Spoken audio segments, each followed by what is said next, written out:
Baik, selanjutnya kami persilakan kepada calon gubernur nomor urut 2 untuk mengambil kode subtema dari wadah kaca. Silakan diambil untuk calon gubernur nomor urut 2 dari arah belakang meja, Bapak. Mohon diambil hurufnya, ditujukan ke moderator dan juga hadirin agar pemirsa di rumah juga bisa melihat ke arah kamera. Hurufnya adalah B. Mohon ditujukan ke kamera, Pak. Ke kamera, ya silakan. Silakan kembali ke tempat. Untuk huruf B. Silakan Ibrahim. Ini dia. Amplop masih tersegel, pemirsa juga bisa melihat langsung dari rumah. Judulnya Mentalitas dan Karakter Generasi Muda. Baik. Silakan dibuka Ibrahim, saya bantu untuk mikrofonnya.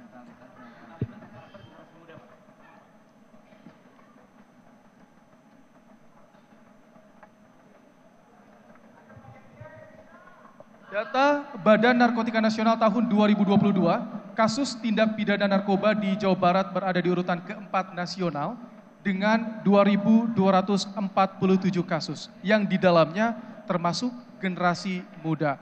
Pertanyaannya, bagaimana strategi dan langkah yang akan Anda lakukan dalam rangka mengurangi kasus peredaran dan penyalahgunaan narkoba? Waktu 45 detik dimulai saat Anda berbicara. Silakan. Generasi muda, generasi penerus. Tentu kami, pasangan Ronald JJ harus mempersiapkan betul-betul bagaimana kesehatan, bagaimana pendidikan dan sebagainya untuk generasi muda sekalian. Narkoba adalah musuh yang paling utama. Saya kira yang paling penting adalah bagaimana kerukunan kehidupan rumah tangga yang akan memberikan bimbingan kepada anak masing-masing hadirin sekalian. Yang kedua tentu kami harus menyiapkan pendidikan yang paripurna agar dia memahami apa yang boleh, apa yang tidak boleh, dan dia memahami pengetahuan itu. Kami tentu akan memberikan pendidikan yang baik. Kami akan memberikan pendidikan agama dan pendidikan karakter sehingga generasi muda bisa berjalan dengan baik di Jawa Barat ini hadirin sekalian. Baik, mohon tenang. Berikutnya kesempatan Cagup nomor urut 3 untuk menanggapi jawaban calon gubernur nomor urut 2 dalam waktu 45 detik sejak Anda berbicara. Masalah narkoba adalah masalah kita semua, sehingga kita harus memiliki kepedulian terhadap pemberantasan narkoba. Oleh karena itu, perlu ada kebersamaan, kolaborasi di antara stakeholder yang ada di Jawa Barat. Itulah prinsip kami dalam kolaborasi Sili Asah, Sili Asih, Sili Asuh. Kami berharap bahwa dengan prinsip ini maka akan ada kolaborasi di antara pemerintah daerah Provinsi Jawa Barat, kota kabupaten, dan juga aparat penegak hukum. Dan dengan itulah kita saling peduli antara masyarakat sehingga saling mengawasi. Ketika ada satu hal yang terkena narkoba, maka perlu diberi peringatan, perlu diberi bimbingan, dan perlu diberi upaya untuk menanggulanginya. Terima kasih. Baik. Selanjutnya saya beri kesempatan untuk Cagup nomor urut 4 menanggapi jawaban dari Cagup nomor urut 2. Durasi 45 detik. Ada dua variabel yang bisa kita lakukan. Yang pertama adalah membangun sistem agar pendidikan dan kehidupan kita terintegrasi dengan alam. Sehingga hubungan manusia dengan alam akan melahirkan manusia yang sehat, baik pikiran maupun hatinya. Yang kedua adalah sistem itu harus dikembangkan dalam variabel teknis. Negara harus berani untuk memeriksa seluruh kalangan dalam setiap waktu. Bebaskah dia dari narkoba atau tidak, baik pelajar, mahasiswa maupun ASN, aparat penegak hukum, dan seluruh masyarakat kalau diperlukan. Kemudian yang berikutnya adalah tindakan hukum yang tidak boleh pandang bulu pada siapapun. Bukan hanya yang kecil yang diberantas, tetapi bandar-bandar besar. Dan terutama juga lembaga pemasyarakatan tidak boleh menjadi alat untuk mengedarkan narkoba. Dan itu terjadi di Jawa Barat. Inilah orientasi yang harus kita lakukan bersama. Waktu habis, terima kasih. Berikutnya, calon gubernur nomor urut 1 menanggapi jawaban Cagup nomor urut 2 dengan waktu 45 detik dimulai sejak Anda berbicara. Berbicara narkoba bukan adalah sebuah penyakit tetapi sebagai akibat. Oleh sebab itu adanya kerjasama antara orang tua, masyarakat, dan juga lingkungan yang lain. Sehingga perlu adanya penanganan secara khusus. Di antaranya adalah bagaimana diberikan layanan konseling secara gratis berbasis digital. Kemudian adanya Satgas Anti Narkoba di sekolah dan di kampus, kemudian kerjasama antara BNN untuk penegakan hukum yang lebih tegas, kemudian program pendampingan dan rehabilitasi untuk pengguna narkoba.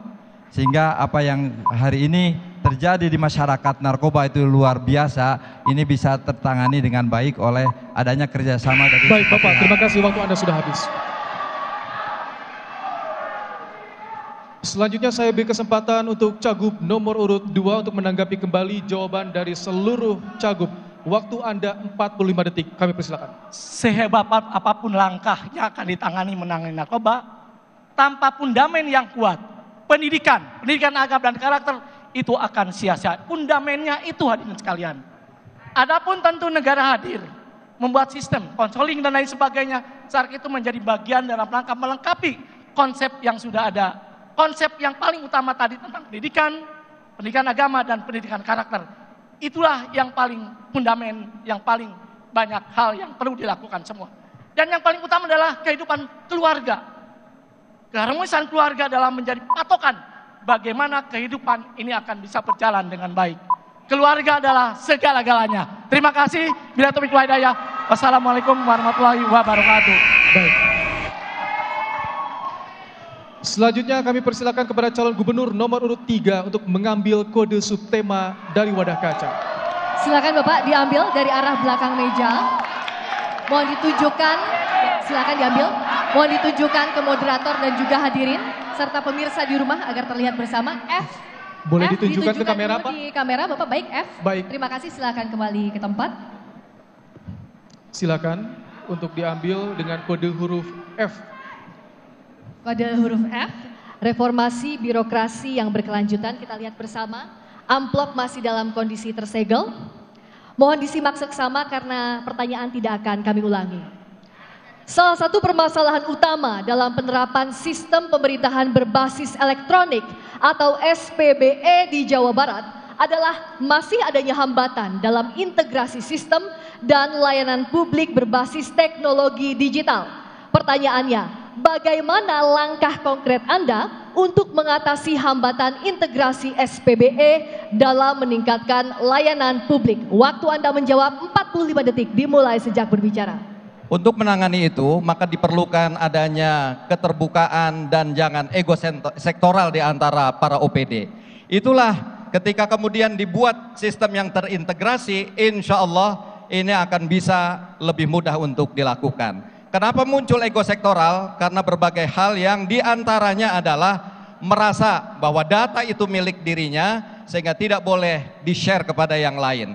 Untuk itulah program unggulan yang harus terkait dengan ini, pertama, melakukan integrasi sistem dari berbagai OPD yang terkait dengan itu, dan kemudian melakukan political will untuk melakukan integrasi sistem dengan sebaik-baiknya. Terima kasih. Baik.